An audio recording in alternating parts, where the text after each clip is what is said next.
It's not just very easy for everybody, but everybody here on the weekday. If we don't start 5:30 something now, it gets into like 8 o'clock, and we want to finish 7. So, and we want many people to catch the fun of this. We need to finish before 7. I'm starting next meeting at 7 on the dot. No problem. So permit me. No problems. Okay, so Simeon, you can put the agenda, then I start. Okay, it's up on my side. Okay, it's coming up. So immediately it comes up, I'll start. Okay, so good evening, everybody. Good evening, everybody. Of course, this meeting is being recorded, and at the same time, it is live on YouTube. They will put the link to the YouTube channel on the chat box, so you can have the opportunity also to send it to your friends, or if you want to leave the Zoom and continue on the YouTube channel, is also okay. And of course, and at the end of the presentation and the end of the meeting, we'll have it recorded in our YouTube channel. So all our meetings are in the YouTube channel. You just type SPE Port Harcourt in the YouTube, and then you can just view most of the recordings. So my name is Adebola Bada, and I'm the section chairman of Society of Petroleum Engineers Port Harcourt section, covering the whole of the South and the Southeast of Nigeria. So you're welcome from everywhere in the world you are viewing us. We do this monthly, and that's what we call a monthly technical meeting anyway. So the theme for July is renewable energy and energy efficiency in industrial applications. So you agree with me that things are now going in the energy mix, and people want to get understanding of how it will work, especially for the developing countries, because we know some countries in the Western world already have a target for when they will stop using this, they will start using electric vehicle, things like that. So today we're going to be looking in depth into this renewable energy and its efficiency. We have our presenter, Mr. Tunji Iramini. He's the founder and CEO of Solar Centric Technologies, and is well versed. In fact, before the advent of this energy mix, he's been doing this for years. So thank God we now have this. So we have someone experienced here. And also we are having our moderator from the IOC. His name is Mr. Obiora Okike. He's the manager for environmental and of course industrial hygiene for Total Energies Nigeria. Very, very experienced also in this. He will be moderating this. Just a word of caution. If you have questions just along the line, you put a Q in front of your question in the chat box before your question. It's very important so that our engagement team will have the opportunity to be able to see that this question is different from a comment. So if it's a comment, you can put a C just in front of your comment, but it's very, very mandatory you put a Q so that they can quickly take your questions to the right channel. So you can put it just all along as we start. So on behalf of the Society of Petroleum Engineers, the directors, members, our students, and young professionals, I hereby declare this meeting open. I wish all a very fruitful deliberations. Thank you. So I'm just trying to rehearse the agenda. So at this stage, I've done my welcome address. I would just like us to have a word of prayer. So if we have any volunteer at all in the house, if you can just pray for us briefly. Just any volunteer. You can unmute and just start praying.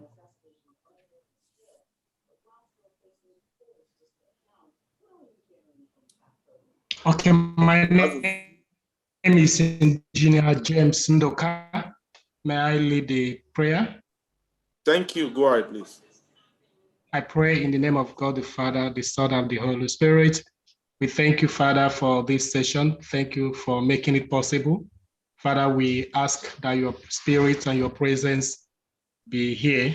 We also request, Lord, that you direct this affair, do the moderation by yourself, every deliberation and discussions, presentations that will be made here. Father, let it be fruitful and let it be productive.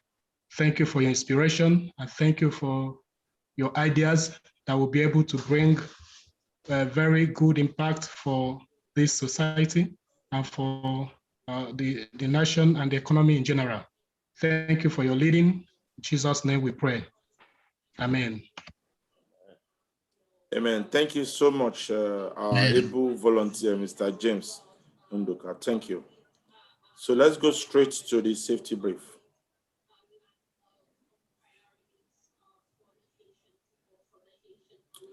Okay, so as we have mentioned already, if you have questions, please put a Q just before your questions and C just before as a prefix, just before your comments. We have put here, if extraordinarily we may entertain you to unmute and say something, but just try to raise up your hand. But this will be towards the end. We will try if you have the time. Normally, we just entertain all the questions we have in the chat box.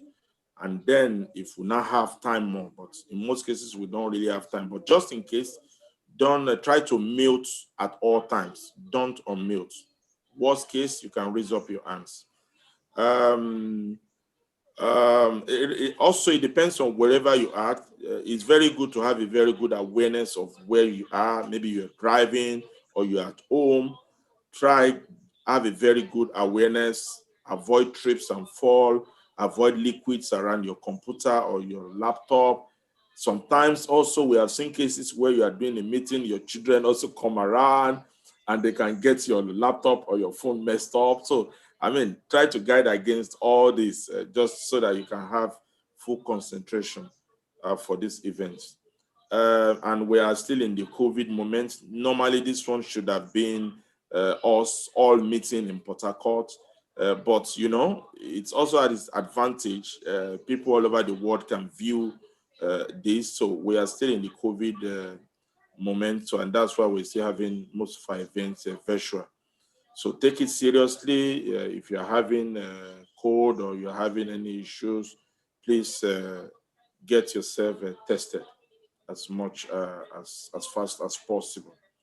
So also, I think if you are using a headset, sometimes you may not know what is going on around you. Please be aware of your environment as much as possible.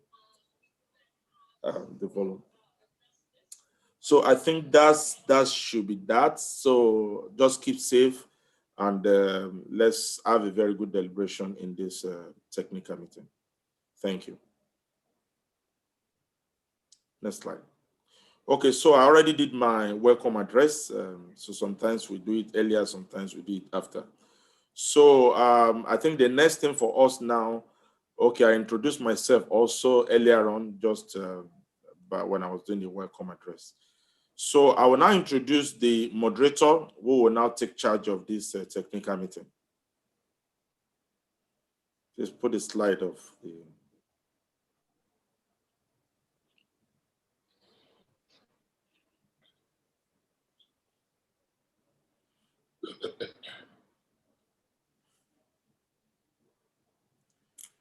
Okay, so put on the moderators, okay.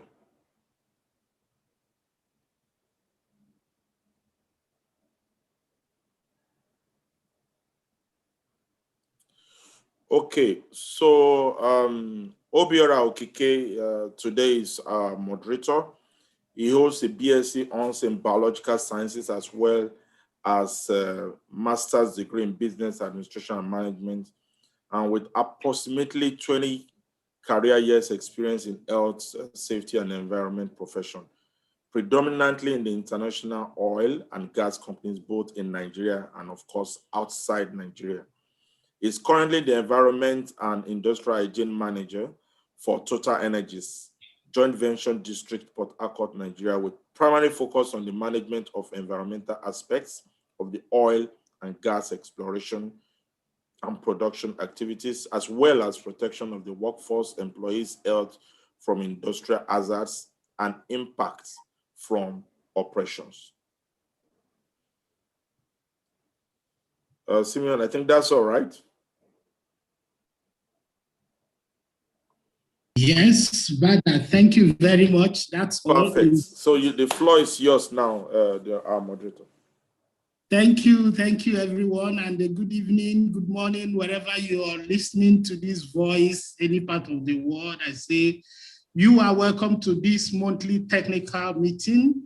I hope and wish, and I know it will be a very beautiful and a rewarding experience for all of us.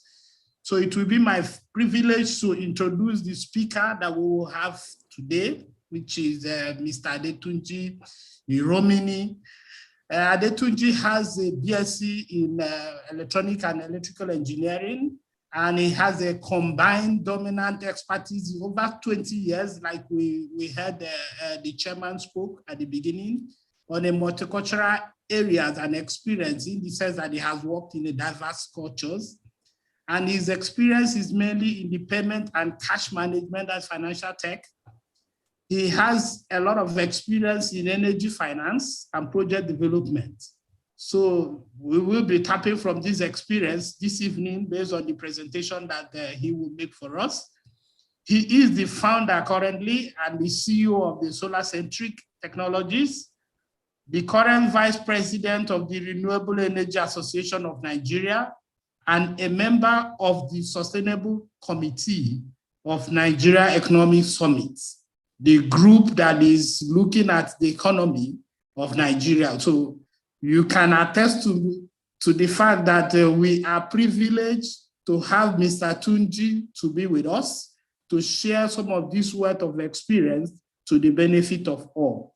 So Mr. Tunji, I hereby invite you to this virtual podium to tell us what we like to hear and possibly to educate us as we wait for you. Thank you very much, Tunji.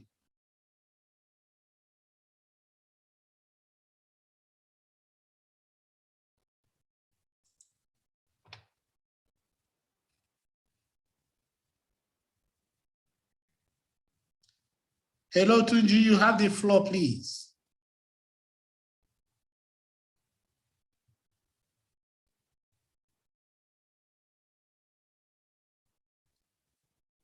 Hello, Tunji, can you hear me?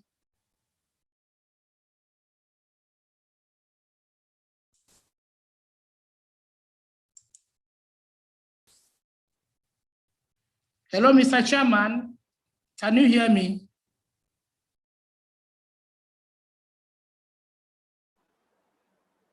I can hear you, but I don't know if it's network.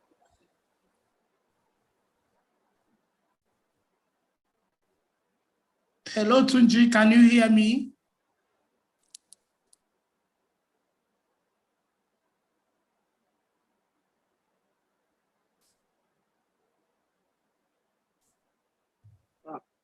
His mic just went off, so that's why I cannot speak. Okay, so while we are waiting for him, let's just, Simeon, please kindly try to contact him. Let's see whether he's having network challenges. Okay, his mic is back.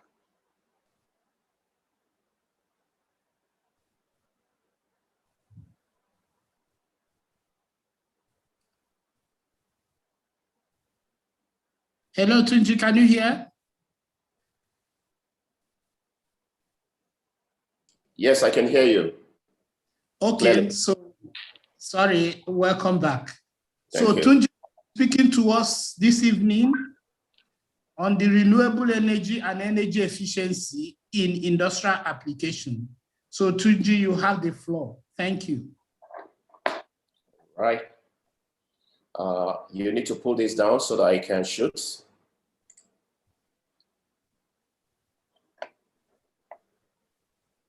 Yeah.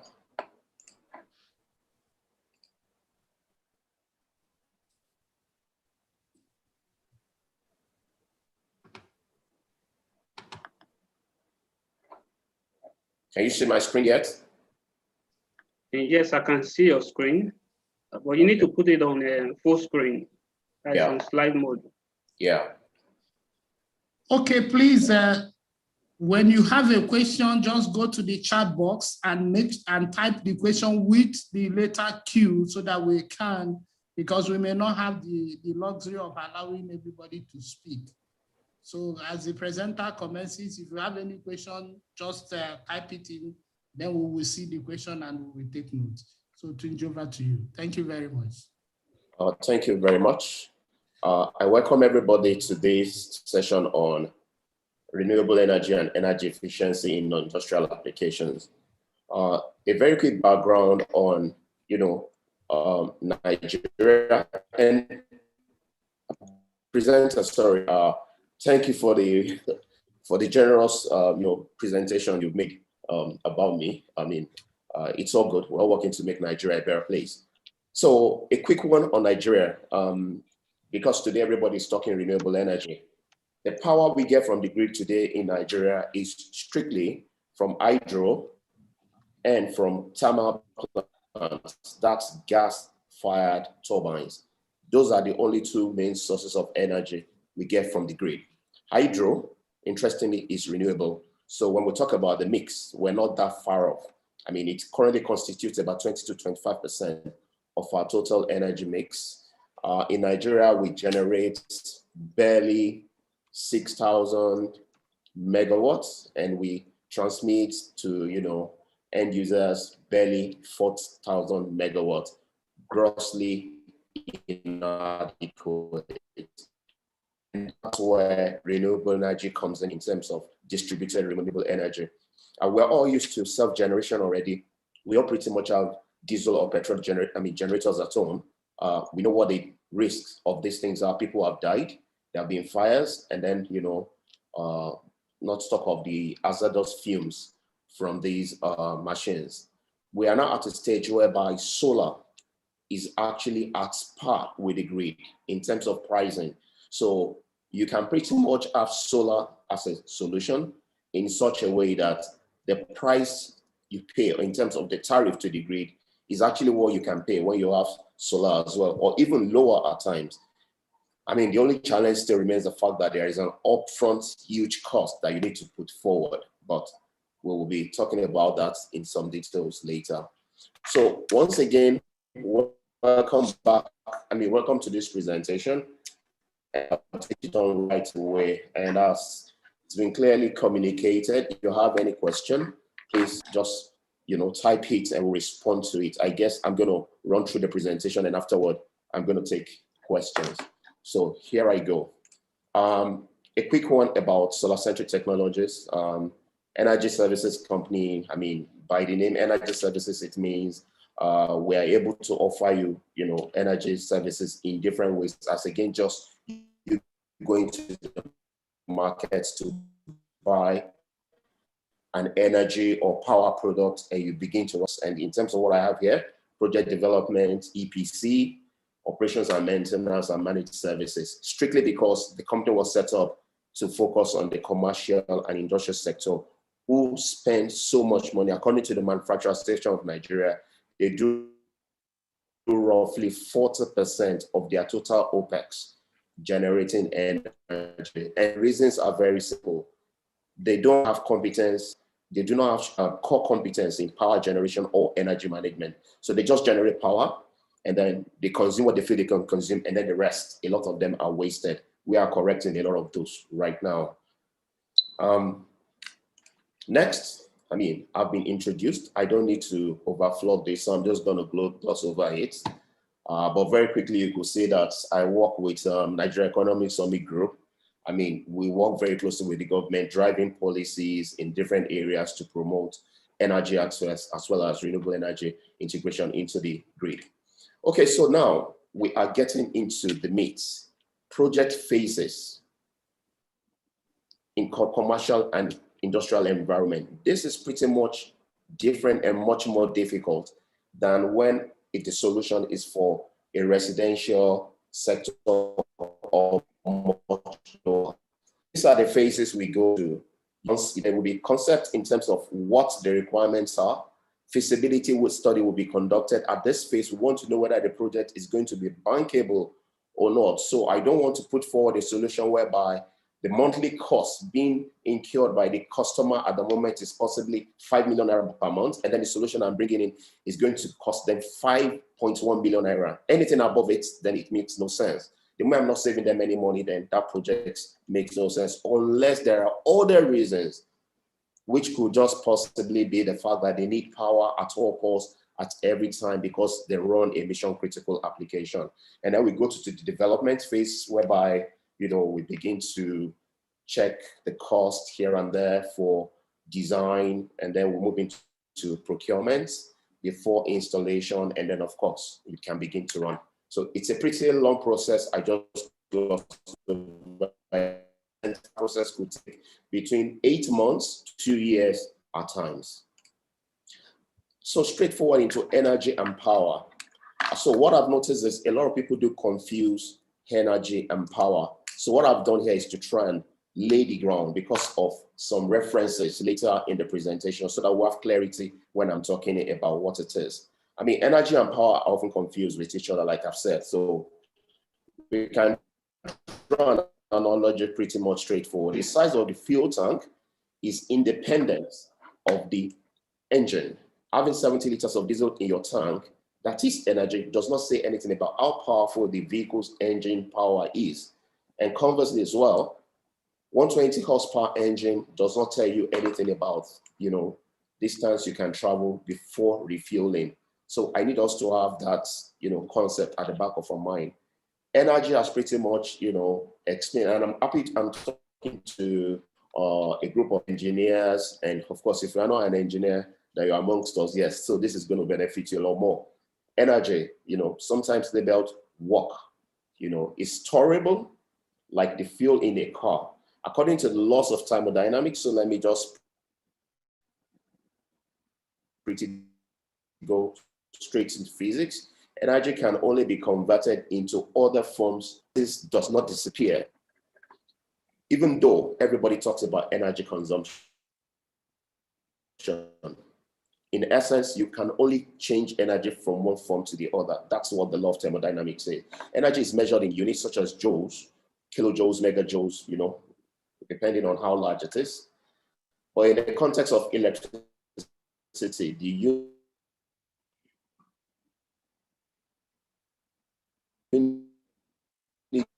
generally used is watts or gigawatt hour. All of us must have come across these when a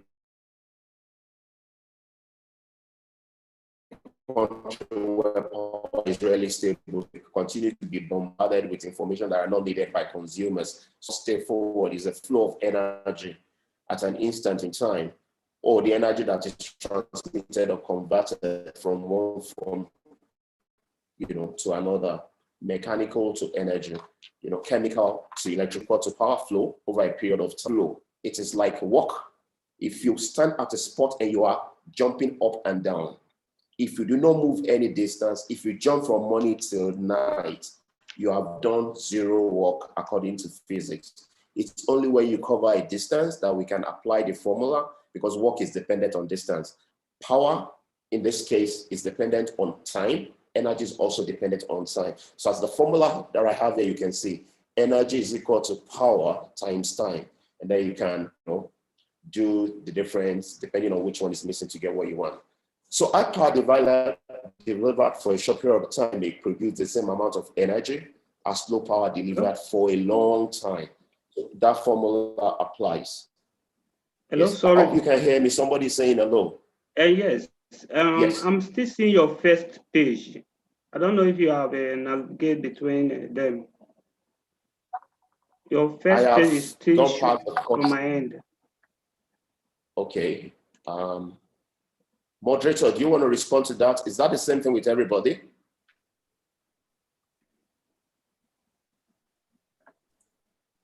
Yes, it's the same thing with everybody. I think you can drop and reshare, or maybe Simon should come from his end, because you are still on the first page. Wow. I've pretty much passed that. Okay, so let me try and pick it up again then. Let me try and do that, pick it up again. Can you see me? Can you see now? No, the first page is still showing. Whoa, okay. Okay, please, Simon, can you, okay, Tunji, take it down, then let Simon share from his end. Yeah, Simon should just take over right away. It's going to go down. Yeah.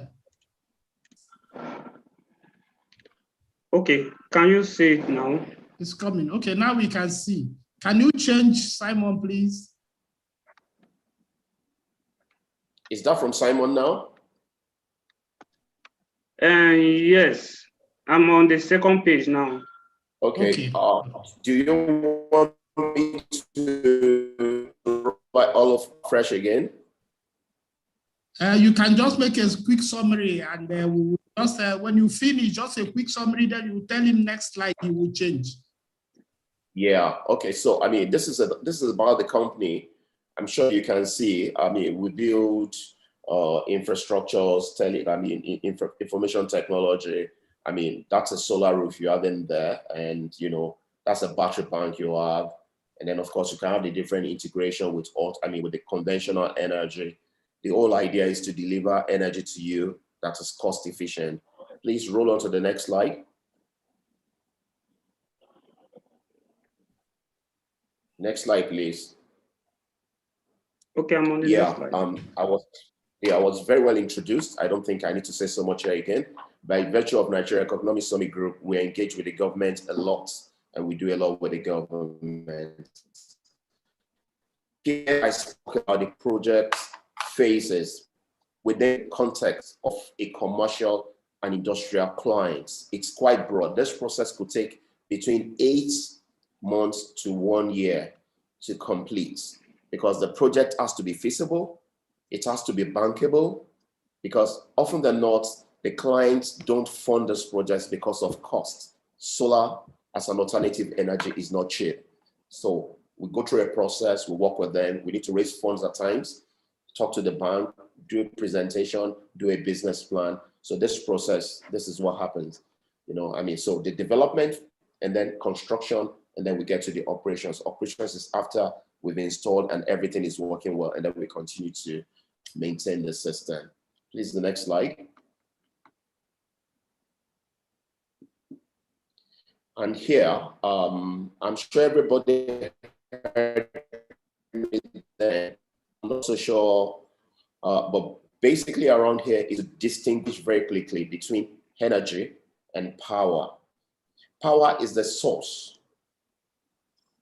of energy, and then the energy is actually what you and I use. So in a very layman language, if I have, let's say, a 50 kVA diesel generator, it is powered on, and then so the power from the generator, let's assume the rating is 50 as it is 1-to-1. So the power from the generator is 50. It is only when I run that generator for seconds or running into minutes or into hours that I can then begin to talk about energy. So energy is dependent, and time has to come in for me to begin to talk about energy. And the bill you pay to PHCN, what they bill you for is energy. It is not energy. So if you never look through your bill, please pick it up. You will see right there the number of units and how much you pay for each unit. So that's actually what you consume. And it varies throughout the day in everybody's house. And of course, the formula in terms of energy is equal to power times time, and the applicable units apply. Please, let's go to the next slide. So now, renewable energy in industrial applications. Most of this presentation is centered around here in that I need people to understand how solar works in the mix, both in the off-grid and on-grid modes. So please, let's get started. Next slide. Okay, here, we'll talk about PV diesel hybrid system. Basically, PV is solar photovoltaics. The PV cells you see all around you. The diesel generator you very well. And then the term hybrid system simply means they work together like one. You will know the difference. And this is peculiar within the commercial and industrial sector. You are running your operation. When power source is being changed, you don't want to know. When the different energy sources are being mixed, you don't want to know. And that's what the hybrid system does here. If you look at this diagram, it shows electricity costs going up, and it shows the time as well. One thing you will notice is this. On the electricity cost, it shows a graph coming down.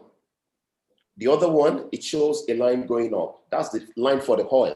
That's diesel going up. However, for the grid, I mean, for solar, it's coming down. If you check the trend, the cost of diesel has always been going up all over the world. It just keeps going up all over the world. Go and check the trend. It's always gone up. Solar has been going down. So that's basically what this is. And that's why today we're beginning to bring solar into common use, residential, commercial. Before, they are used practically and only, at space stations. Yeah. Can we move to the next slide, please?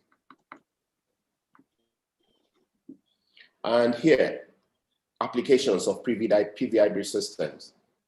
Remote electrification, I'm sure some of us are familiar with Rural Electrification Agency. We are deploying mini grids across the country. We work with them as well in that space. Heavy industries, mining, oil and gas, not common in Nigeria. And I'm very, very sure that by the time we're done with this presentation, some of you will begin to see application of these in what you do day to day as well. However, I have filling stations already though, who are running, on solar. Tourism, big agriculture, utilities. In utilities is quite interesting. We have 13 distribution companies. The energy they can push to you is only the energy they get from the generation company. So when you don't have power, it's one of two things. It's either they don't have supply from the transmission or from Osogbo, or they have a local problem within their own distribution network. However, if there is a plant embedded within their own distribution network, then they can supply you independent of, the power from the grid. Remote hospitals, real estate, it's applicable in every space. In the telecom space, we've deployed for so many towers in Nigeria. There are over 20,000 towers in Nigeria. And at the moment, we don't have less than 5,000 tower sites that are running on a combination of, solar and, battery and diesel generator. Please, let's move on to the next slide.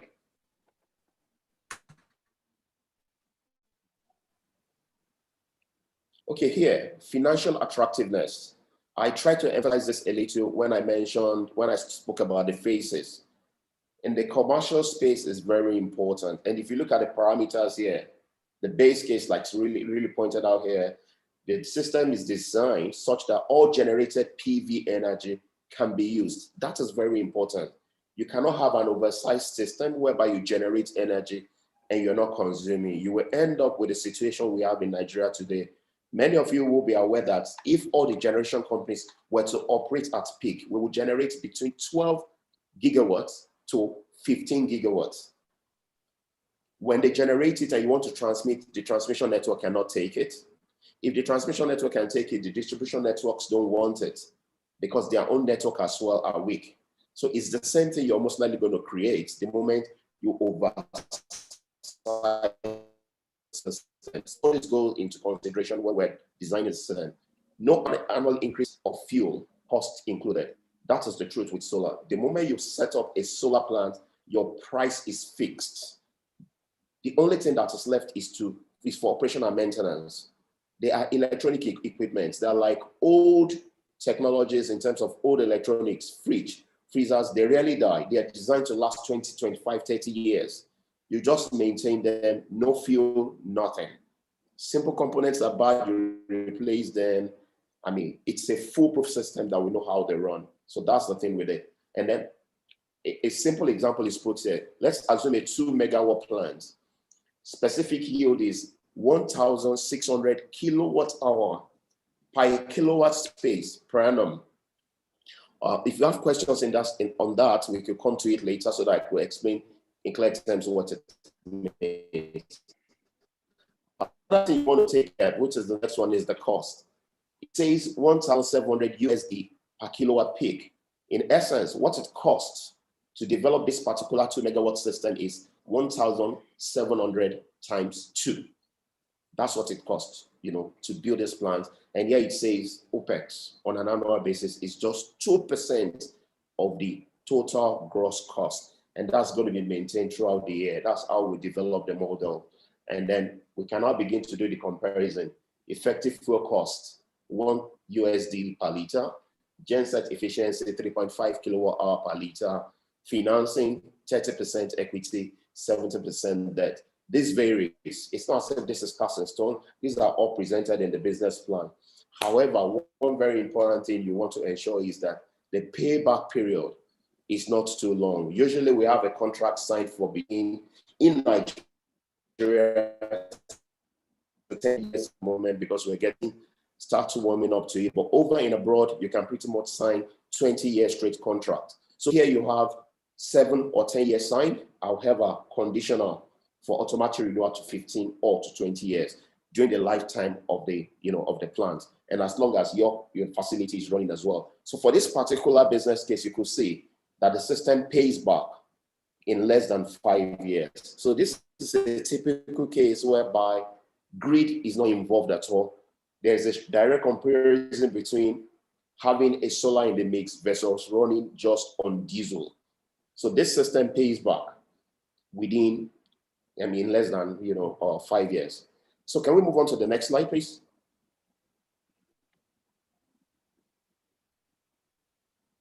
Okay, so to bring it home, what I've put forward here is a typical case in Nigeria.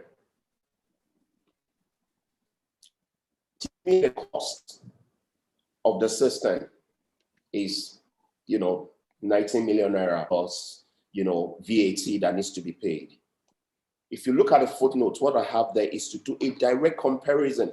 In the earlier slide, it was $1 to a liter, which is higher than what we pay per liter here. What we pay per liter in Nigeria is about, for diesel, is just maybe about 0.55 or 0.6 USD cents. So this is a typical direct one right here. So what you pay for the grid, because commercial and industrial, I am in Abuja right now and I just discovered that clients pay over 70 naira on the grid. In Lagos, the highest I'm aware of is around 53 naira.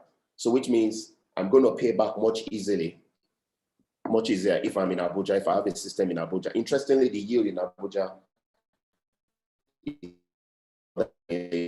so the entire southern part of Nigeria, the yield is relatively the same. As you progress towards the north, the yield increases because you have more sun and you have longer daylight. So here, what I've done is a direct comparison, and we can run the figures. You can run it later. At grid cost, let's say 15 naira per kilowatt hour. This particular system will deliver, will offset 2.1 million naira worth of energy per annum, considering how much energy it would generate. So it's a 9 kilowatt system. And then I can compute how much energy it will generate throughout the year. There's a formula for that.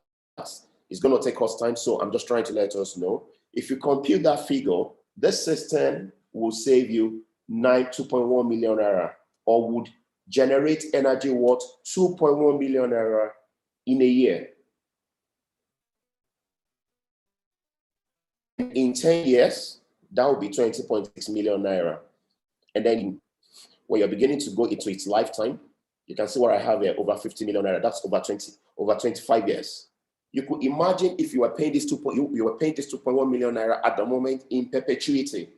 The moment you're on the grid, that's exactly what you are doing. You are paying it in perpetuity. Direct comparison again is renting a house versus building your own house. And I'm talking about a proper house whereby you want all the comfort, all the security and everything. And then for diesel power, now for diesel power is a lot more expensive. At the current price of diesel,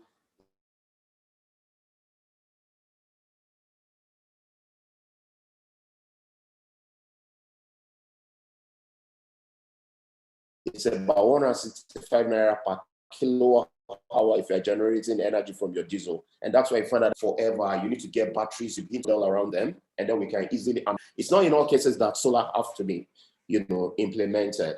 If it makes no business case, we don't touch it. But we can pretty much play around many scenarios, and you yourself will see whether this is a good business decision or not.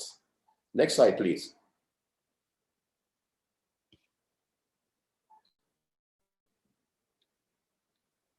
Okay, here, the financing models that we have. I mean, you buy the system, which is pretty much what everybody loves to do. You don't want to hold the bank, the interest rates are too high. But for solar, that will do certain things for you in the commercial and industrial sector space, I doubt there are so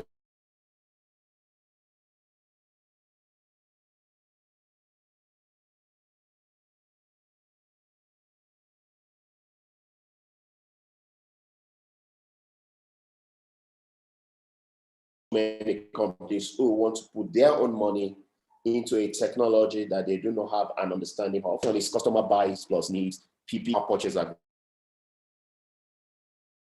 Next slide, please.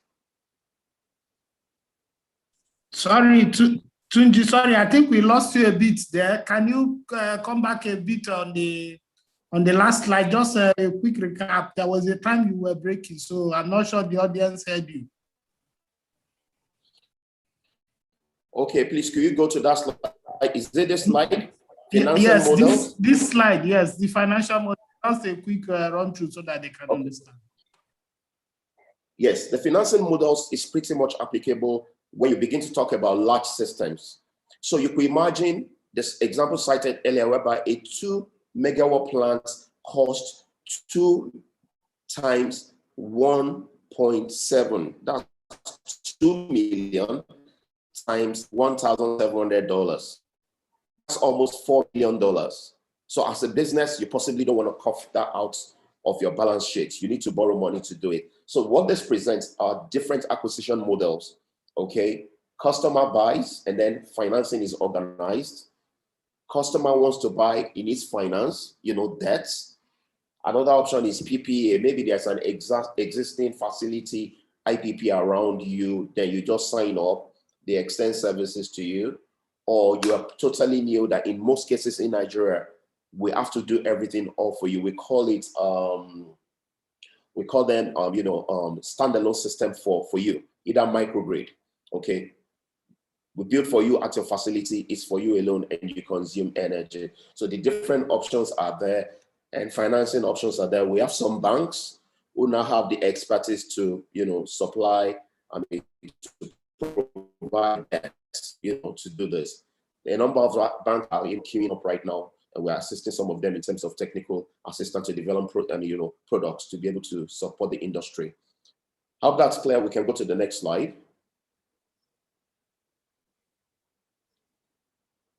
Yes, you can progress. Yeah, here we just talk about the technical applications. All right. This is a function of what you want to use the system for, the system size, and even the topology. In all cases, everything has been narrowed down to just 2 main types. A situation whereby generator builds up the grid, and then PV is the slave. So in essence, the generator, what it's saying is this: when you put panels on the ground, panels can supply you just power automatically. Something needs to have been generating power before solar power can enter into the equation and supply power to you. So in the first case here, genset builds up the grid. The first case, there's no battery. That's basically what they're saying. So the generator starts, the solar plant starts generating energy, it adjusts to the frequency of the generator, and then it begins to supply you power. You're going to understand it much later in the slide. The other case is a situation whereby you have batteries, often than not when the system is not so large. So most of us have inverters at home. So it's supplying you power. The moment the solar starts generating energy, it rides on that power that is already being fed by the battery, and then it can, enter the equation and begins to supply you energy as well. So that's typically what this means. Can we move to the next slide, please? I'm trying to be conscious of time. Okay, this is where it gets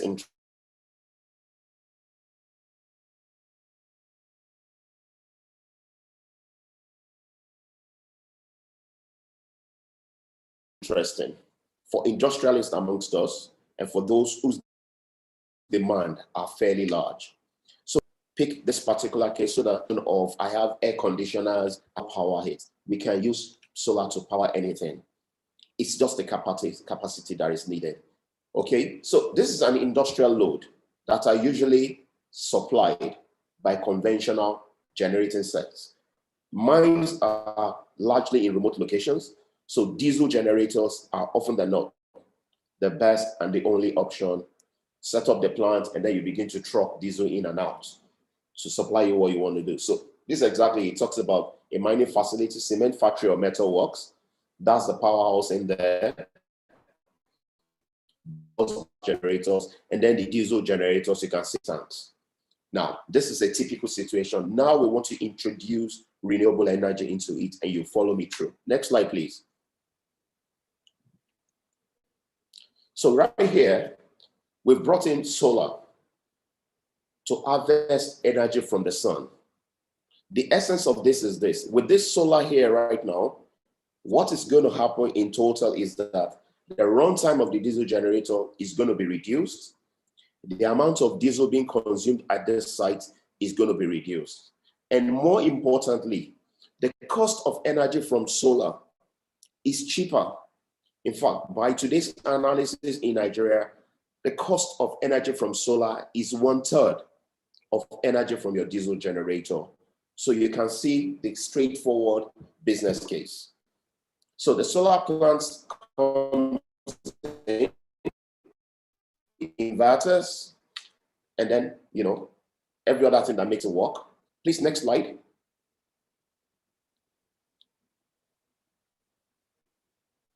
Next slide, please. Okay, something needs to happen. The solar plant is not going to operate independent of the diesel generator. In most installations in our homes, that's what you have. Solar is standalone. Your grid can power your inverter. Your generator is standalone.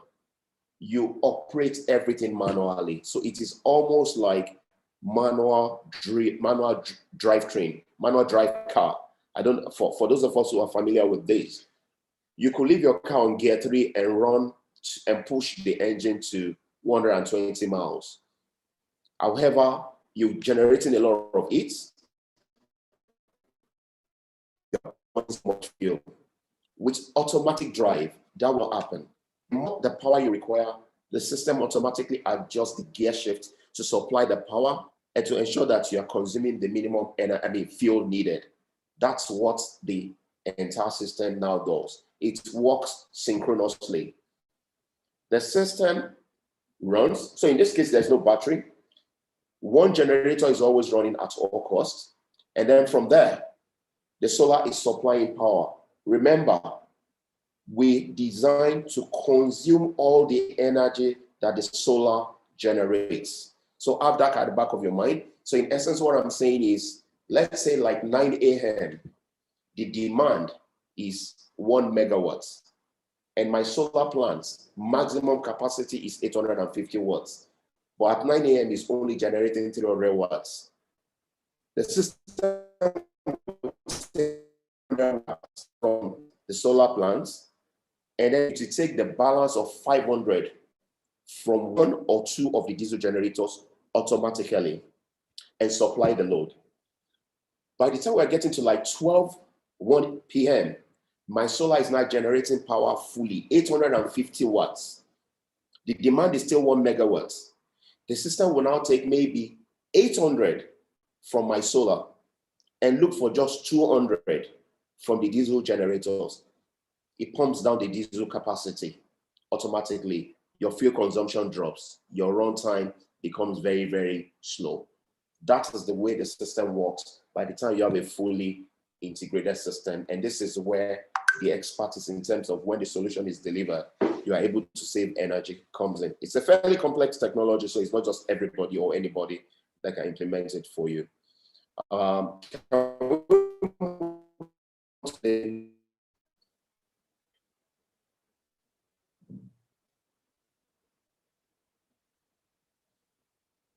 Next slide, please. Can you hear me?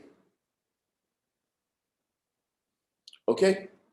Batteries are not introduced, which is a possibility if the business case justifies it. So I stated earlier, maybe the demand during the day is 1 megawatt throughout. Maybe nighttime operation, you just need maybe 100 kilowatts. In that wise, you might decide to run on batteries, or you might just decide to run all your lighting points on batteries.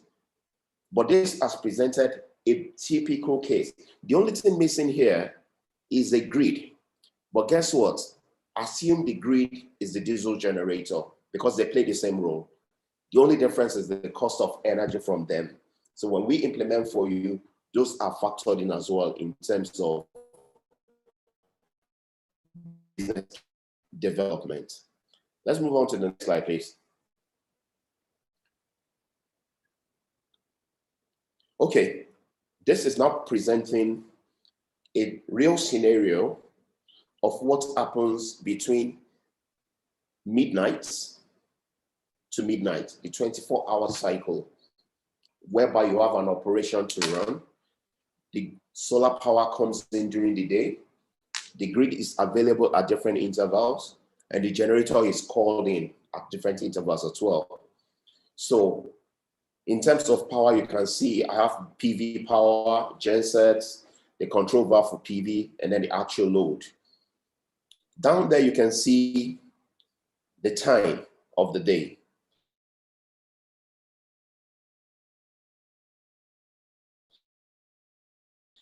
And on your left column, the vertical is the energy demand.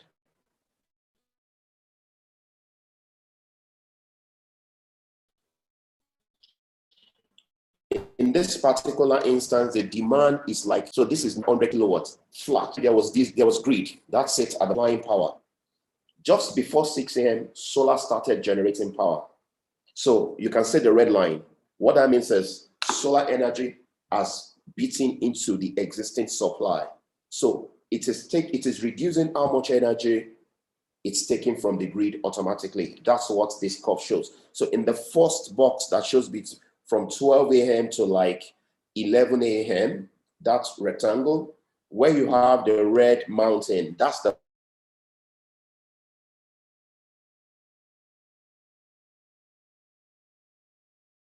portion of the energy that solar supplied during, otherwise we're going to generate energy that we're going to waste. At that time, which is like 10 or 11, grid power is lost. Diesel generator automatically, we have solar already. But because of that transition, you recall I said it, solar cannot transmit unless there's an existing power supply. So it drops to 0. The diesel generator comes in, it stabilizes, and then the grid begins to come in again. I mean, the solar plant begins to come in again just before 12. And then you can see the mountain 3, 4, 5, and then it goes down again when the generator is shut down. Now, this is happening because there is no battery. If there was battery here, the solar plant won't be going down. The battery will just come in, and then you're going to have the solar continue to run. So that's what you have throughout the day. So if you look at what we have here for a 12-hour cycle, solar generation in terms of when you consider, let's say like a rough mountain is from between 6 a.m., 1, 2, 3, all the way down to 3, 4, 5, 6, and then just after 6 p.m. That is the part of the energy that solar supplies. So in essence, the energy that is consumed at this plant during this period, solar, if we decide to use, let's say like a perspective, it's as if it's supplied roughly 1/3 of the total energy consumed in that day. So you can imagine if you had to save 1/3 of your daily diesel consumption. Well, like I did say, we do analyze all this to arrive at the final figure and see whether it makes sense or not. Next slide, please. And I should note, please, if you have questions, always remember, please, to write them down so that we can address them later. So summary for PV diesel hybrid system, pretty straightforward. Significant fuel saving potential. There are real life scenarios. In Nigeria, many of you should be aware, we have at least, no, I think like 5 universities that is live on solar, from 600 kilowatts to 3.5 megawatts of solar installed capacity. We have in villages, at least 15 villages right now, from 100 kilowatts and below. Many of them have never had power. We're doing that right now. And we have a number of growing companies that are now embracing solar as an alternative as well, for 3 things or more: to reduce their carbon footprint, to lower their energy contract, procurement contracts, okay, and then to ensure a failover. So they don't want power to go off at all.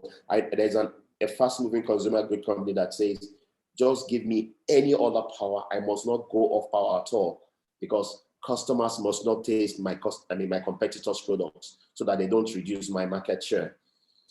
Like I did say, payback times 4 to 5 years, because cost of the grid is still low in Nigeria. Diesel, by all measures, is still low in Nigeria. That's why diesel being sold and being sold across the border.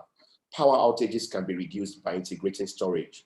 Pretty straightforward. So that is it. If your operation is to run without any outage, then you need batteries. So where you have data centers, banks, IT companies, fintechs, oh yes, definitely they do have some sizable system for that. And then of course mid-scale solutions with grid building batteries. So different approaches can be brought in to deliver the required solution. But please always remember, the value proposition is cost saving and every other thing.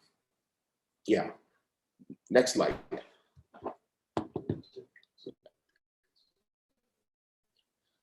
Next slide, please. Okay, so energy efficiency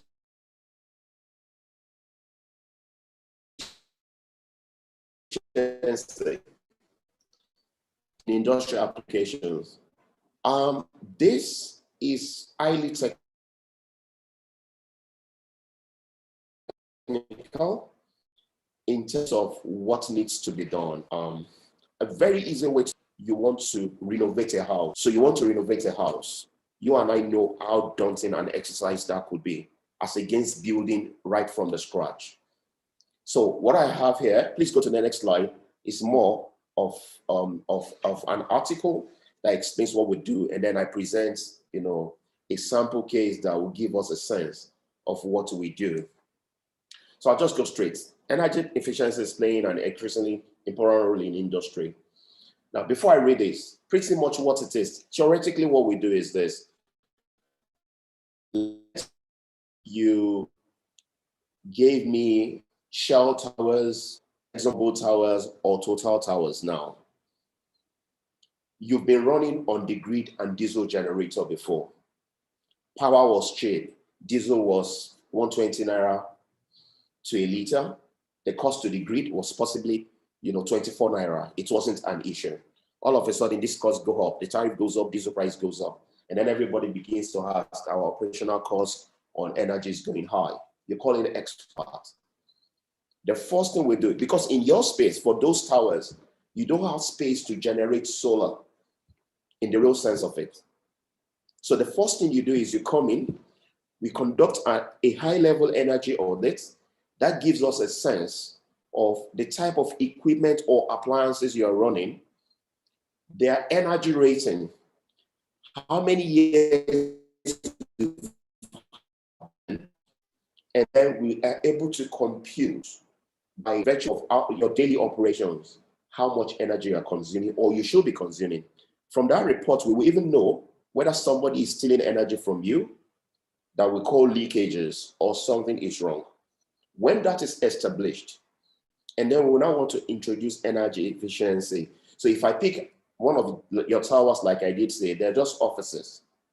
The major energy consumption in there would most likely be air conditioners in this part of the world.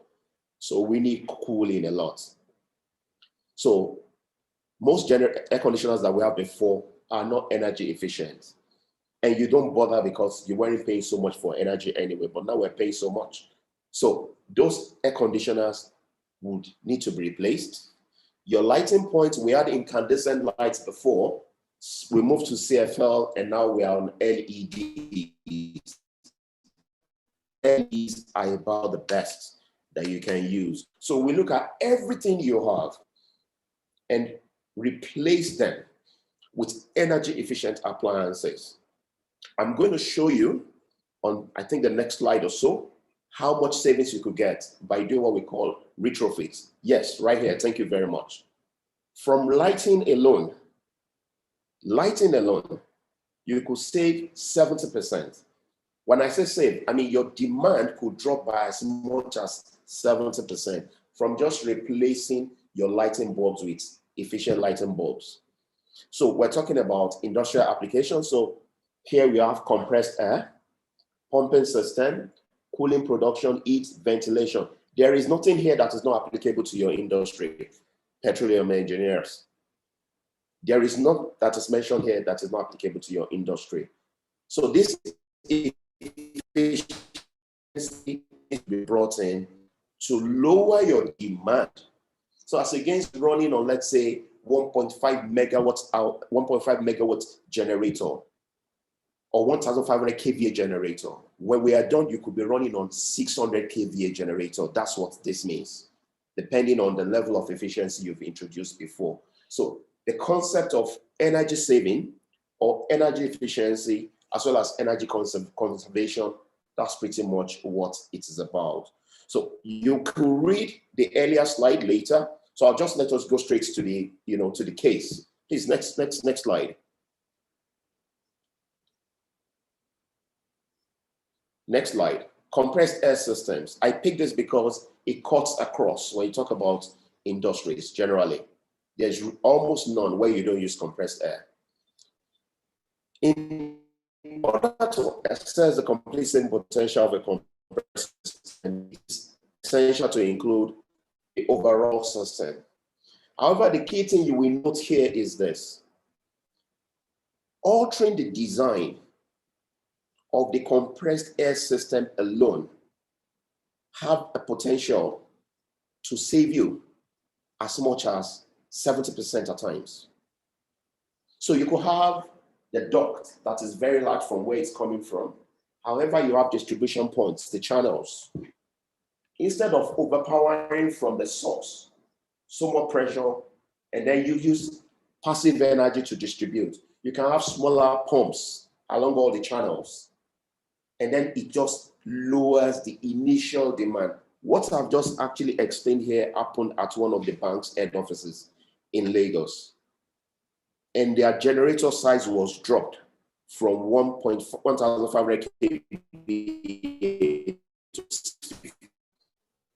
They had just one major blower for their chillers for each of the floors, just one major blower. So the blower from the edge of the building blows through the entire channels to supply all the floor. So what it means is a floor that could take, let's say, maybe 100 people.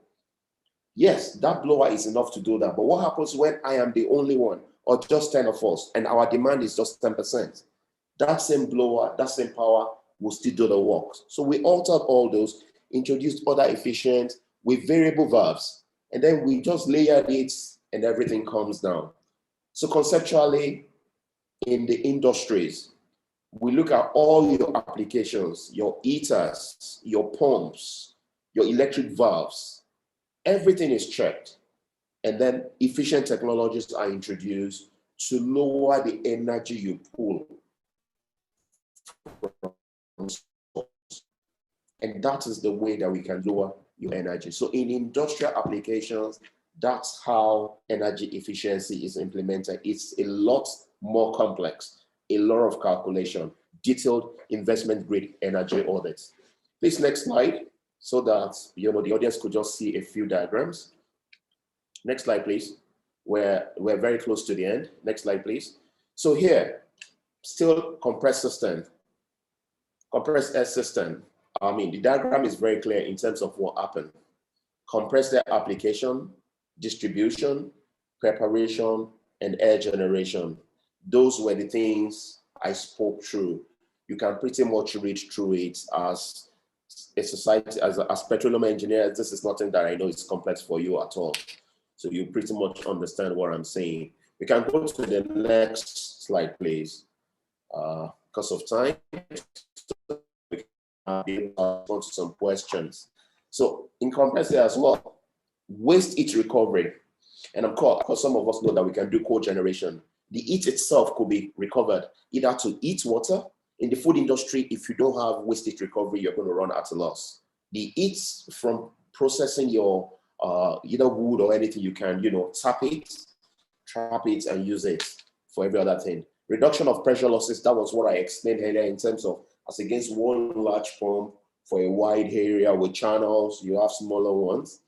Leakages, that is very important. Leakages, most especially that one, if you look at our homes, you need more cooling if the envelope of your building is poor. You're generating cooling and it's escaping.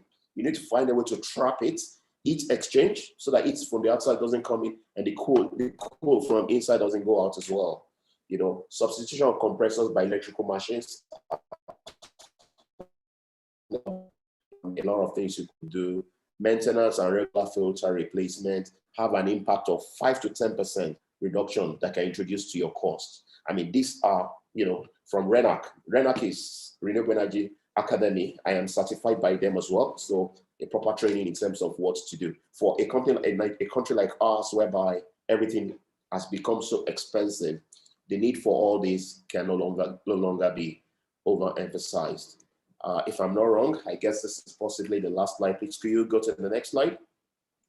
Yes, that's it. Thank you very much.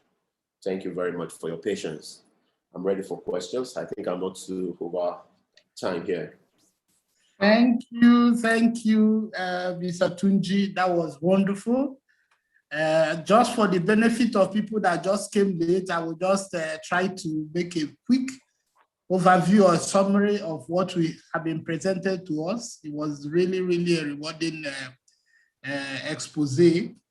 Just to let you know that the topic that we looked at was the renewable energy and energy efficiency in industry.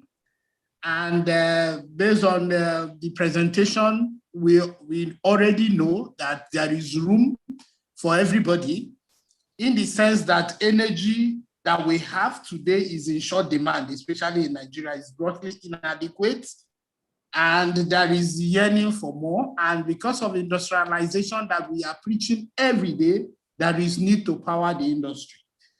And a solution has been presented to us, which is the renewable solution. And we were rightly told that there is a big difference between power and energy. And I'm very sure that both of us will spend time to really find out what is the difference. And power, he gave a very good example. You have a fuel in the tank of your car, but when you are actually using it, that is when energy is generated. And that is really wonderful to see. I took some notes for myself, and it will be interesting to actually share with you guys as well. And from what he has presented to us, the technology can work in a hybrid mode, in the sense that you will have a combination of your diesel power and the PV cells. And for the fact that the PV cells works mainly during the day, in fact, it works during the day because it needs the sun. So you could actually have the option of storing in battery, but depending on what you want to use it. And everything is driven by economics. And from the financial attractiveness or the analysis that he showed to us, solar costs is almost constant. In fact, it remains constant apart from the OPEX. And the OPEX that comes is just minimal to change certain things at the bottom. The payback time was emphasized. Is actually, yes, the initial capital investment may be high, but over time you have a payback, and your guess is as good as mine what will be the return. And two options we are presented: the PV combination with the gensets, and PV with the battery storage. That's especially when you want a constant power. That's when you will have a battery to actually power. So it was really a wonderful situation where we were able to hear from the presenter the kind of solutions that could be used in the industry, especially in faraway places that even the national grid are not able to get to, or where solely is the diesel. And today the illustration was very clear to us. The price of diesel is always on the upward trend. It doesn't come down. And equally the fluctuation, even the availability is another factor, though he didn't mention, but we all know that you do not have the availability each time you want it. And even the quality as well could be an issue. So these are all advantages that we could have with the present situation, because with it, you have a less running hours in the diesel when you have a hybrid situation, hybrid format as presented. You will have, that will impact on your cost of maintenance as well, because you will not maintain as frequently as should be, especially for the gen sets. And moreover, the costs of maintenance will fall down, because you're not going to be doing maintenance as it is. So it's really, really a very big, good expose. However, he actually let us know that, especially in the industrial sector, that you will need a combination of the two. So that means it will not work independently as explained. Then on the energy efficiency part, he gave us a very good concept, which for you to have a savings potential is a function of making changes. And the changes could be coming in the area of your maintenance. It could be area of having efficient appliances and the concept alteration. And with that, you will be making changes, because these are the things that are pulling up the energy. Then you will think twice. But everything, the good beauty of it is there is a financial analysis of every step that you want to take, so that before, like he rightly said, they do not touch when it is not necessary. It's not because it is, but however, there is an angle which will come from me. It will be my own question to him, but I will at this juncture, I will go to the chat box and see whether we have some questions, and I will give him the question that is coming from the audience first, and after which I have my own personal question that I will ask. I think for the benefit that I have the privilege of speaking, so I will be the one to speak. So I will only read your questions. If I check the first question from here, we told everyone, if you want to ask a question, please put Q, so that easily we can identify the question, because all the things that I'm seeing are comments. Okay, the first question, Mr. Tunji. This question is coming from James Sundoka, and he said, please kindly enlighten us on the common health and safety hazard and their mitigation while using inverter, especially handling the inverter batteries. Thanks for this enlightenment presentation. So he is asking for the health and safety implication of storage batteries, in case if you want to have a combination where you store with batteries. All right. Thank you for that question on safety. There are two types of batteries primarily: the sealed batteries and then the flooded batteries. The flooded batteries can open, maintain, and add, solution to keep them alive. If you're not using flooded batteries, then you have less to worry about. The sealed batteries don't emit any hazardous fume. If you are using flooded batteries, please make sure they are kept where it is well aerated, because there are fumes coming out, and those fumes need to be expelled. You don't want to have a concentration of it. It's very similar to what you have in industrial areas, most especially, let's speak like chemicals, pharmaceuticals. The concentration of those chemicals could get to a point whereby it's going to be hazardous to the people. So that control needs to be there. The other thing to be worried about with batteries is electric shock. So if you are not an electrical engineer, get somebody who is trained, who is trusted, not just anybody by the wayside, to come and work on the batteries. That question sounds to me as if this man is operating everything all by himself. Yes, you can turn on a switch and put off a switch, but the hazards are real. You can have your hands blown off by doing some certain things. So my advice is just going to be get a trained person to operate it for you. Electrical engineer. Thank you. Okay, so I can't see any other question here. So while we wait please put your question on the chat box so that we can, the presenter can answer. Then while we are waiting for you, maybe I'll use the opportunity to ask my own question. My own question is, you know that with the climate change concerns, and with the Paris Accord, it would have been good that we see some of the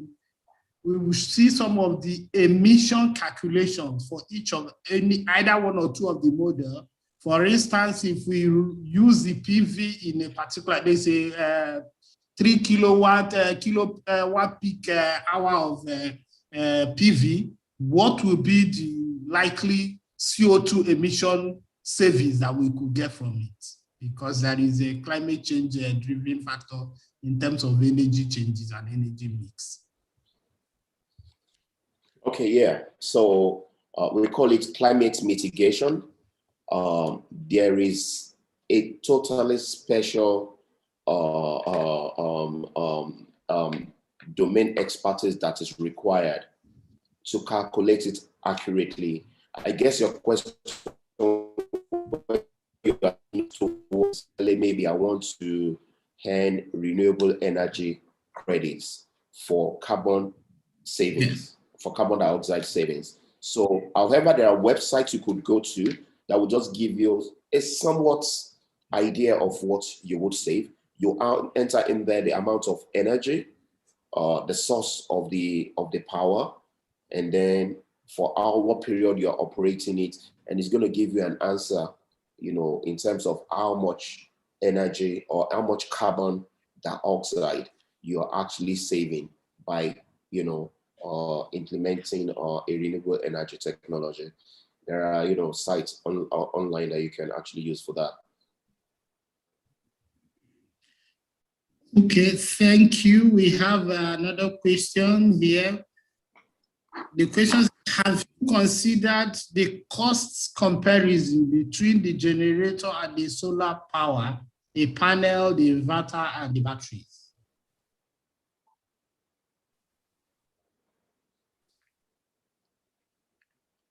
Okay, Patrick, so I didn't get the question. What's the question? Patrick Chidozie is asking whether in the model that whether you have considered the cost comparison, whether you made a kind of comparison between the generator and the solar power, the panel, the inverter, and the battery, the solar system. Yeah. So I did make a direct comparison. If you recall the particular chart whereby I presented something like an invoice that comes to about 90 million naira. I made very clear what energy you could generate. I made 34 kilowatt system from how much energy you could generate. And then I did a direct comparison in terms of assuming you are buying that energy from the grid, how much you will pay to the grid. And if we were taking that energy from a diesel generator, how much it's going to cost you as well. That comparison is made. Okay, there's another question from Patrick. areas where you have low PSH, I don't know what that means. What's the best design strategy? PSH, what does that mean?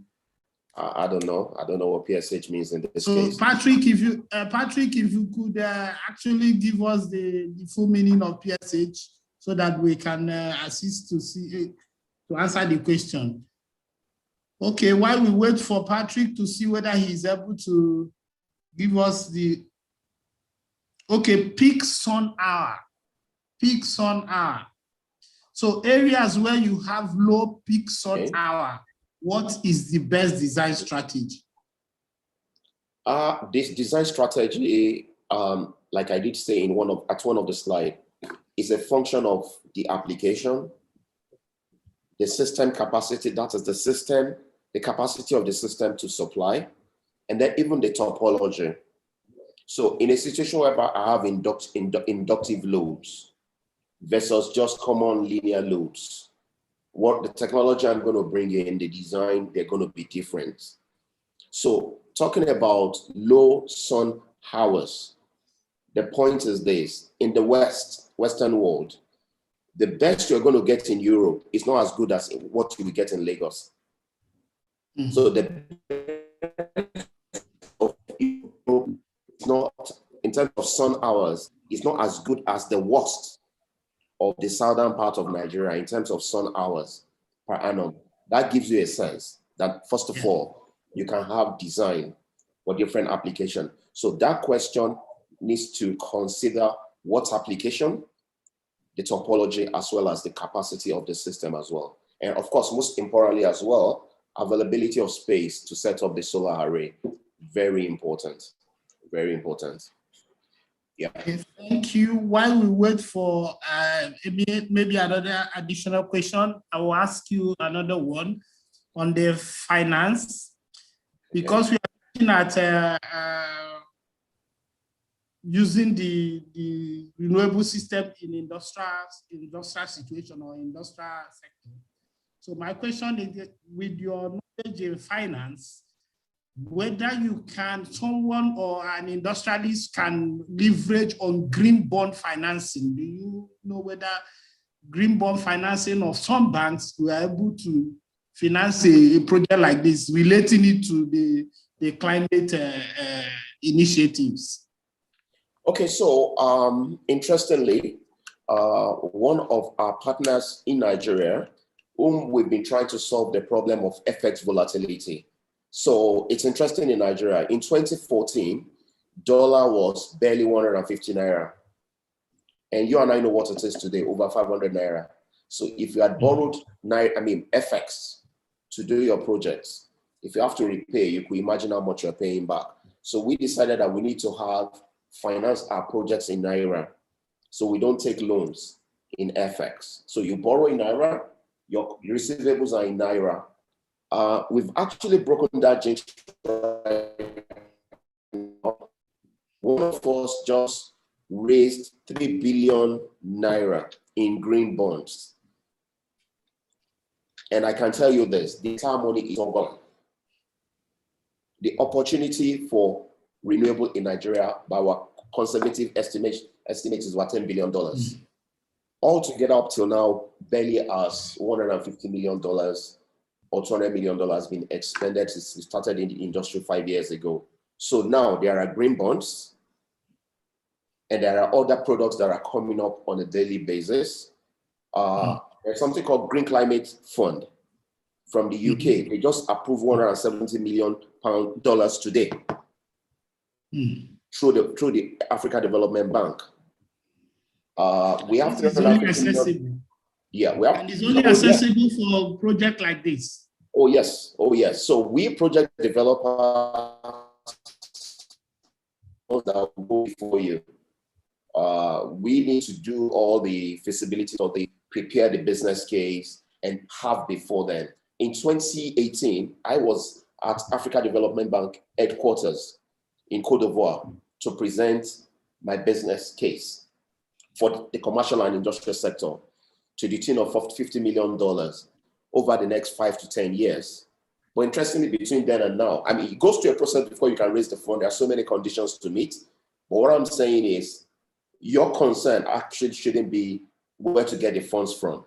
We are the ones that knows what to do, from the concepts to the development before operation. During those processes, when we get to the finance stage, and then we will put it forward. As I speak with you, most especially for you industrials right now, there is $100 million that is being managed by Nigeria. The fund was released to us by a development agency through SUNREF. SUNREF is Sustainable Use Natural Resources for Energy Finance. Okay, so there are so many funds, but the important thing is to actually have a business case put forward that says this project is bankable. And for large projects, they are a lot easier than smaller projects. So the funds are available, yeah. All right, thank you. There is a question from Anthony. Anthony Conway. Yeah. Sorry, forgive me if I did not pronounce it correctly. The question is, are any sustainable policies in place for disposing or recycling of solar waste, specifically large batteries and PV panels, such that they do not end up in the landfill? I think just to add before you answer this question is, can you give us an idea of the lifespan of the battery, or as well as the PV cells, and what is the policy and how is it managed? Yes, for batteries, depending on which technology you adopt. So in this space, the usual batteries you see all around, I won't talk about them. Those 200 amps 12-volt batteries, they don't come into the equation at all. We're talking about batteries from 2 volts, 1,000 watts or 500 upward. We have different types of batteries as well. VRLA, you have lithium-ion batteries that are coming very, very quickly as well right now as well. But batteries are designed for different operational life cycle. So there is no fixed design. It's a function of your application, what designed for, depending on what you have in your pocket. So generally, to respond to this question, we've actually, through our partners, development agencies, actually work with the government to set up, to have a policy in place and even a body.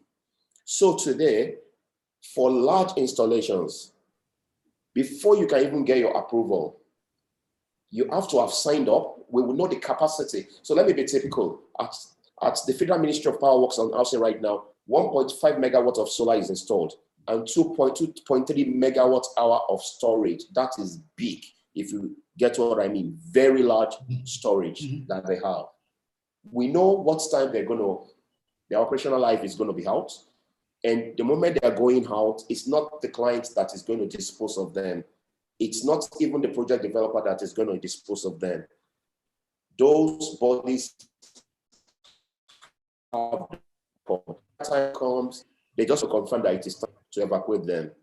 So they evacuate them and dispose them appropriately to avoid the concern that has been raised here. We worked on this policy for like 3 years, and then we're happy. It went live sometimes one year, 3 months thereabout ago. So it's all covered. So you're saying that the policy that during the development of the project, that the disposal is incorporated in the project. Is that correct? That's correct.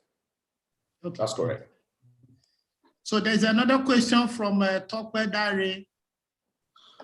He said, what are your predictions over the next 3 to 5 years on the adoption and growth of power as a service in Nigeria, if the power generation and distribution gets improved upon in Nigeria?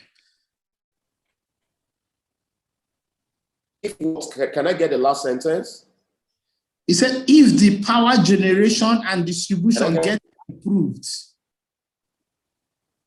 okay. If there is an improvement in power generation and the distribution, he's saying, what do you think will be, what is your prediction 3 to 5 years on adoption and the growth in the power as a service, as a good service sector? Okay, thank you very much for that question, Tokwadare. 3 to 5 years is so short that nothing can happen, considering the fact that the entire industry has been analyzed from generation to transmission to distribution. ATC&C at the moment is from 40% to 52% in some instances. ATC&C simply means aggregate technical connection and collection losses. Technical transmission of data of electricity from one network across the line, 40% to 52% loss. So that's why your tariff is going up. You are paying for so much losses that could be avoided. And then collection as well. You and I know very well that the discos are screaming every day that they cannot collect enough money. So there is liquidity challenge in there. The problems we have cannot be solved overnight. Yes, maybe that question is motivated by the Siemens deal. It's still going to take a while. The Siemens deal can't even take off right now yet, simply because the tariff is not correct yet. So there is a case that until we hit a certain target threshold, you can't begin to say you want to implement that project. So maybe in 10 years, we can begin to evaluate all the so-called solutions that we put in, you know, mass metering, the Siemens deal, the on-grid solar are not approved for obvious reasons. We already have overcapacity in terms of generation. The discos are not well liquid. They can't, you know, improve their network. So 3 to 5 years time, I can pretty much tell you that the only thing that is happening right now, like I did, you know, emphasize earlier, is that solar is now cheaper than your grid. It's like 1/3 the cost of your diesel. And if you want to understand what I mean, when the grid sells power to you, they don't store energy for you. Storage of energy is contingent on you as an individual. So the measurement is generation and transmission to you directly. Solar is way cheaper at the moment. So that's the only thing that is happening right now all over. I am in Abuja. I could have loved to show you what is going on around, but you know, some other time we'll share it. Thank you very much. All right, thank you very much, Mr. Tunji. I think we are about to round off this session, but let me just use the moderator's privilege to just take 2 very quick questions. You will just give me the quick answers because we need to close or wrap up the session. There is a question from Patrick. He's asking, Patrick Chidoze is asking, what is the best battery for this industrial and home use? Is it the lithium, is it the flooded, or the seal batteries? Straight response, it depends on the application. It depends on the capacity of the system and the topology to use. There is no straight answer. And it depends on the finance too. You look at the financial model and see whether you take out something to bring down the cost and everything. So I think it's, then the last question, last but not the least, let's just say what's being done currently for the average citizen to benefit the usage of this renewable power supply, because from the cost, it is for the high-class citizen, since renewable energy is being recommended for everyone. So he's asking, is there something that is currently being done or being looked at so that it can be accessible? This kind of system can be accessible to an ordinary man. So that's the question from Jonathan. Okay, thank you very much. If there is the government is doing anything, if there is anything that is being done so that because the initial cost, of course, is a factor there to leverage, either to subsidize or something like that, if somebody wants to. That will be our last question. So if there is anything that you Did you hear me? From the organized private sector. Yeah, I hear you. I'm from the organized private sector. So that question appears to be a question that the government will need to answer to. At the moment, I know we have a lot of, cases on the table that is being reviewed. I was at the National Assembly yesterday to debate on some of them as well. So at the moment, I can't say there is anything out there yet, but a lot of discussion are ongoing. And when the time comes, I'm sure the government is going to make a pronouncement. Thank you. All right, thank you very much, Tunji. And on this note, I would like to say a very big thank you to you for the excellent presentation. Very good expose, at least a very rewarding experience for a lot of participants, and even for me myself as a moderator. So I have learned a lot, and this is very good. So I will say thank you, and have a very beautiful evening, and thanks for all the comments, for the participants that gave us good questions. Thank you very much. And I hope that we have tried to answer them. And the ones that we are not, I'm sure the SPE secretariats, you can get in touch. We can get access to the presenter to give us some questions, either by mail or something like that. So just get in touch with the secretariat, and thank you very much. So I hand over to you, Simon, to continue. Thank you. Thank you so much. Thank you so much. This has been a very, very engaging session, in fact. So thank you, Mr. Tunji Iramini. He's a renewable energy and energy efficiency expert. In fact, we have to pull him from a meeting somewhere with the House of Assembly or something like that in Abuja, where I think they're also discussing about the energy for Nigeria, the policy, and so on. So that is the subject of another day, where we'll bring him again to come and let us expose us to the future of energy in Nigeria as per the Nigerian policy. So thank you, Mr. Tunji Iramini. We would like you to drop your contacts in the box. It's on LinkedIn, and I think so just drop your contacts. I'm very sure people would like to contact you for advice or something like that. And this session is also recorded on YouTube, so you can go over it and over. And if you need the presentation also, I think we'll ask him if you will be willing to give it out, and then also we will send it to people that are registered for this event. So thank you so much. And thank you for our amiable and able moderator, Mr. Obiora Okike. Thank you. We're going to have, I'm not sure we can get a better person than you, because I mean, this is what you breathe to every day. Yeah, always very conscious about the environment, what's going on. I mean, this is what you do every day for Total Energies. So thank you so much for moderating this session for us. We really appreciate, even though I'm not sure we really contacted you on time, but you still delivered, you were still here with us. So we really, really appreciate. Thank you. And I convey the message also from our directors and the entire board of Section 103. Normally, we will send you our appreciation letter, so to speak, in due course. So thank you very much, and have a very, very good night. So now we'll progress with our session. Okay, so I could give you time to respond if you want, Mr. Tunji first, and then Obiora second. So if you want to respond, Mr. Tunji, is fine.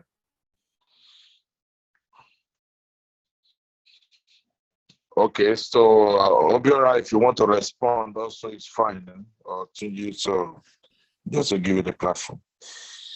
No, it's just for me to say thank you to everyone, and Lisa, for having everyone and the engagement. I see from the participant list, it's about 32 people, which is quite encouraging and very good. So I just want to say have a very lovely night and further deliberation, and thank you. And I wish to always be available. If you contact me on time, that would be nice. And why not?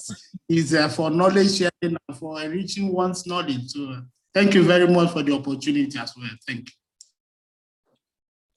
Okay, so thank you so much. I think Mr. Tunji has another session with the House of Assembly people, so I think he's going to join them.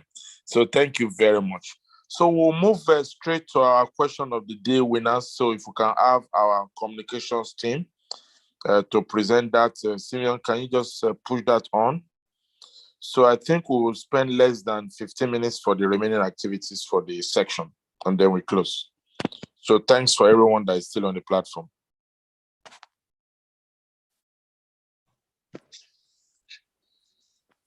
Okay, good evening. And once again, thank you for the presentation. Thank you for all those that are still online.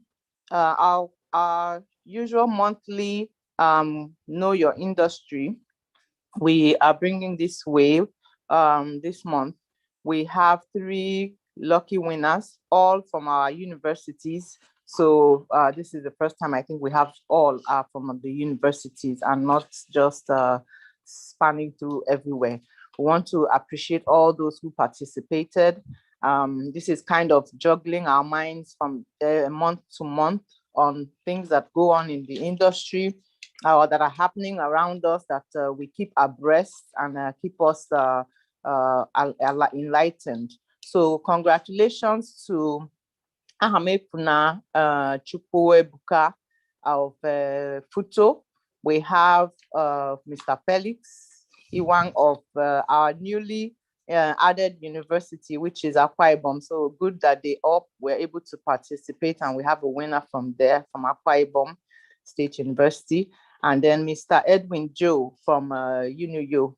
Congratulations to the lucky winners. And we ask that everyone, at least each one we share. We know you may think they are little nuggets that one or two may become handy sometime along the line. So good you have them available, or look up in our website where they will be shared in case you may run into these questions. And these are some of the things we put out there as SPE to keep our people engaged and aware.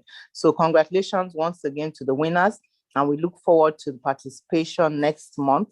As part of our award, we do give the certificates which we'll present to them in addition to the data for participating in the monthly technical session. Congratulations, and hand over back to you, Simon, for the rest of the evening. Thank you.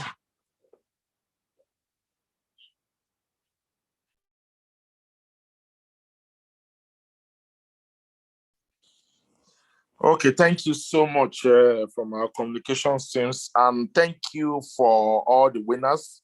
I think there will be correspondence that will be sent to you if you check your various emails. Thank you. Continue to participate in our programs. I think there are lovely questions and enlightenment in most of the quiz they send out. Can you show me the agenda, please? Okay, it's time for photograph. Okay, so please let's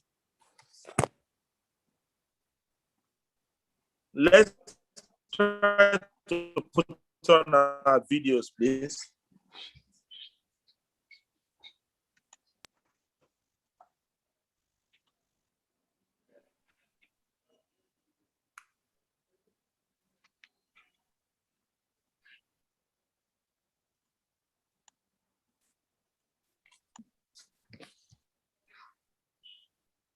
I think this will just take like 45 seconds just for the pictures. So just for the 5 seconds, put on your videos. And Simeon, you just tell me when you're done. And let's try to put on some smiles, huh? So that they will know we have a good time with the meeting. Is my smile good enough? The picture will tell us. Yeah, I'm just worried that I'm not sure I have so much light, but this is my natural black color anyway. Is there any giveaway solar panel? I expect from giveaway solar panels. You are making a point. You are making a point. I think we can work on that. We can work on that, at least for people that are winning all this quiz competition or something. and those who Supported. are participating, and seniors and for senior members that are participating like us. I was thinking that it's not members that will help us to get those things. And you can see that I'm taking pictures with my camera, with my phone light. Yes. Okay, so thank you. I need sustainable energy now. Senior member retirees, so we need solar light. I can't on generator because the meeting is going on. Greetings from Ghana. I hope I'm feasible. Okay, are we okay, Simeon? Yes, we are okay. Okay, so thank you very much. So we go to the next thing. That should be upcoming programs. Do we have our membership persons here?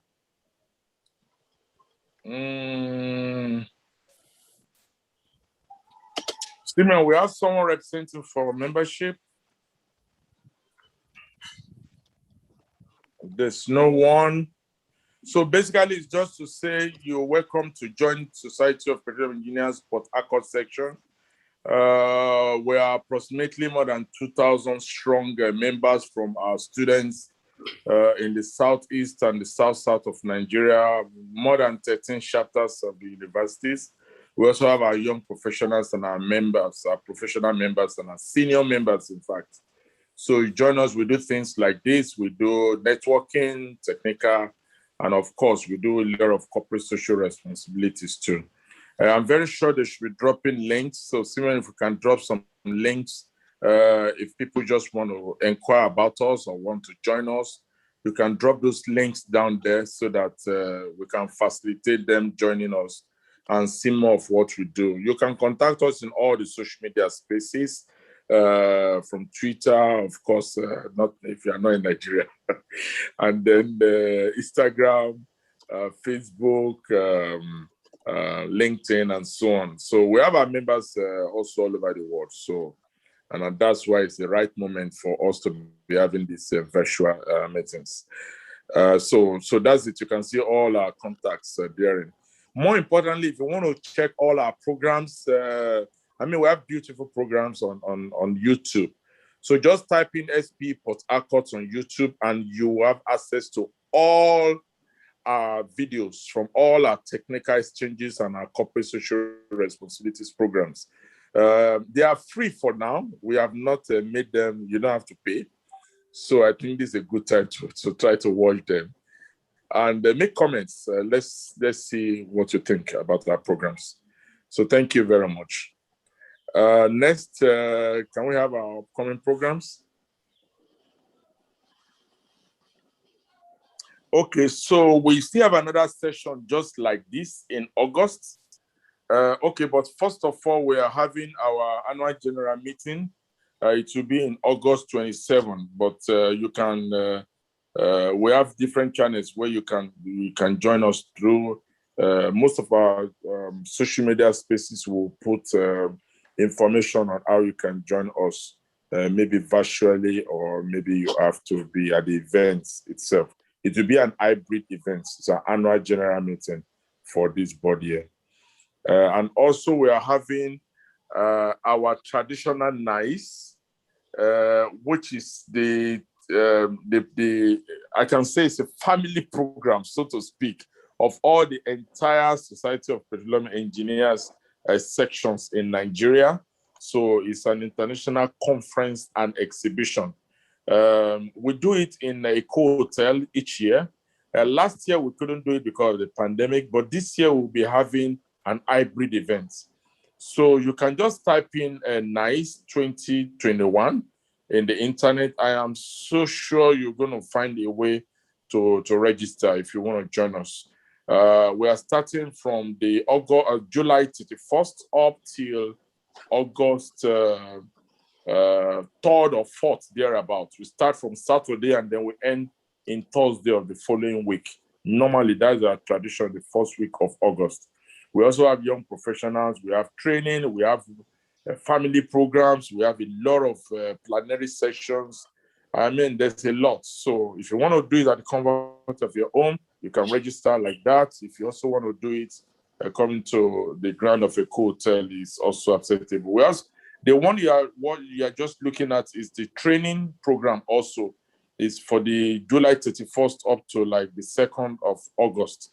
So that one, we have various training programs, various from very technical one to entrepreneur skills training also. So we try to be as diverse as possible, just to ensure that we have as much people that can gain skills, especially not only in this pandemic period, but also in developing countries, you know. So we have our monthly technical meeting for August. This is also going to be a blast. What does pressure have to do with it? Uncovering the hidden value in your data. These people also, they will be, this one will be presented basically from, I think they're in the UK, in the US or something like that.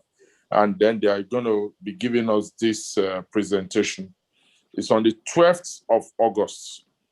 Also will be publicizing just as we are pushing those days. So you can always connect with us on all our social media spaces. So thank you very much for joining us today. We want you to continue to watch our programs, especially the one on YouTube. Make your comments on our social media spaces. Join us, link up with us if there's something you think we can do to get better and to serve the communities also better. We are all stakeholders. We will not hesitate to contact you. Let's collaborate and make the energy industry, so to speak, to be much more viable and for us all to benefit from that.